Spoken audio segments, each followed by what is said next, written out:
How Gunnar Lovelace is trying to CK the world. The serial entrepreneur and ethical capitalist's latest effort at civil disobedience is being previewed at Consensus 2024. There's a rumor going around Consensus 2024 that JPMorgan CEO Jamie Dimon, who reportedly had a recent religious experience on the substance, will be passing out ayahuasca while attending the conference in Austin, Texas. That is obviously not true. And Gunnar Lovelace, one of the minds behind the successful organic e-commerce retailer Thrive Markets, should know. He's primarily the person behind the rumor. The actual Dimon, a known crypto skeptic, likely won't be in attendance this year, his loss. But Lovelace has arranged for several impersonators to walk around the convention center grounds and repent for his sins. Buckle up, because the backstory is about to get pretty weird. The full fictional story goes as so. Lovelace, who grew up on a hippie commune, introduced ayahuasca to Dimon, who had a spiritual awakening after getting slapped in the face with a dildo by a shaman. He is now looking for public penance. To that end, Lovelace is paying multiple Dimon impersonators to wrestle,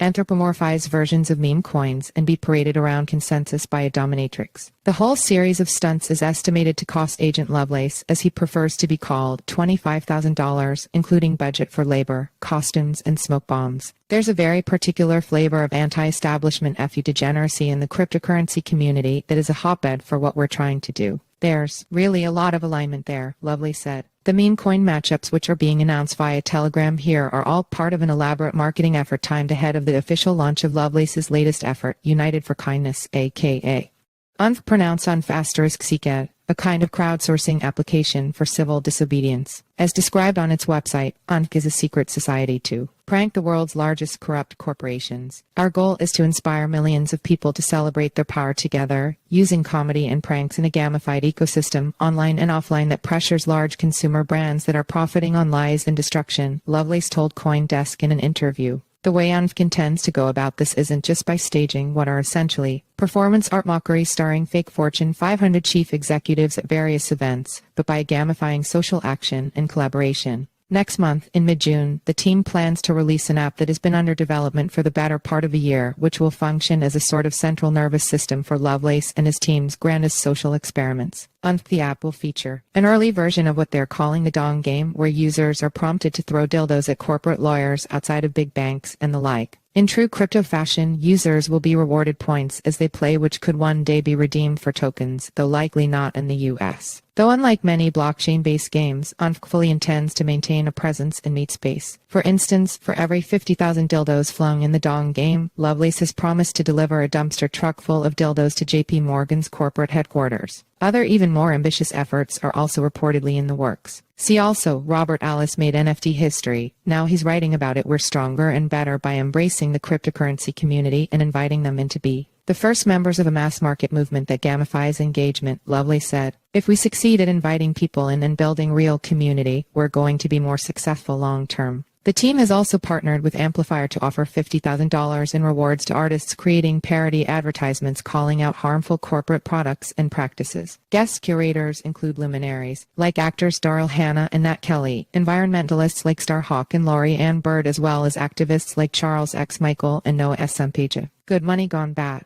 Serial entrepreneur Gunnar Lovelace has very humble beginnings. Both of his parents were political activists who were forced to flee dictatorships of their respective countries, his mom from Argentina and father from Spain, Gunnar said. Although close to both, he described them as free love libertarian hippies who were swept up in the wild sex, drugs, and rock and roll of the 60s. Lovelace, who says he is a distant relative of Ada Lovelace, largely considered to be the world's first computer programmer and inspiration for aspects of Cardano, says he grew up in poor, dire circumstances on a commune where he suffered degrees of trauma and abuse. His mom and stepfather took him to his first ayahuasca at just 17. I always knew I wanted to make money, Lovelace said, adding that he believed it was one of the few ways he could raise himself and his family out of the out-there circumstances of his upbringing. He attended the University of California, Santa Cruz, and dropped out in 1989 to found his first company during the initial dot-com boom. I saw it as a really direct way of doing good in the world, Lovelace, who described himself as hardcore capitalist, said.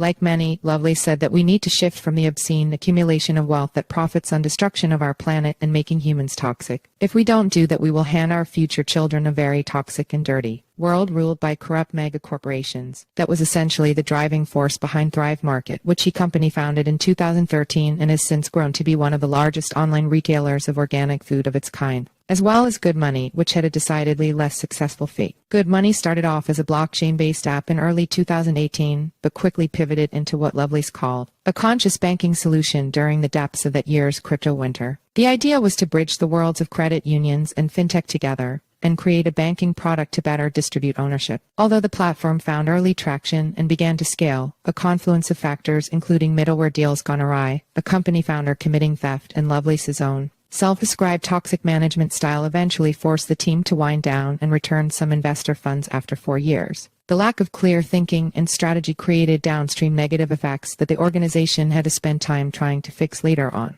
There is a huge difference in the power of good strategic thinking that is 70% baked and 90% baked in terms of outcomes, Lovelace wrote in a recent Medium post titled Brutally Humbling Lessons from Good Money. For me, this is a direct extension of not sleeping coupled with sometimes arrogant and borderline messianic behavior. Again, such a tricky one, because when you have built a career defying people and society who told you no or that's impossible, you start to believe your own Kool-Aid, he also wrote. After about a year of soul-searching following the closure of Good Money, Lovelace came up with the idea for UNFK. While there is no direct link between Good Money and UNFK, Lovelace clarified, many of the two projects' core team members are the same. See also, the burning question behind NFTs. It was so clear that there was still the group of us. The most creative, talented folks that were at Good Money have all come. In terms of the core team, there's 6 of us that were a part of the core creative side there that were also involved in earlier projects together, Lovelace said. He says he's learned a lot from the failure of Good Money, including minimizing the expectations of success. It's an art experiment, he said when asked how Lovelace expects to make money. We don't think it will generate a lot of economic activity. Our goal is to inspire millions of people to celebrate their power together, though there are rumors of an unaffiliated UNFK token.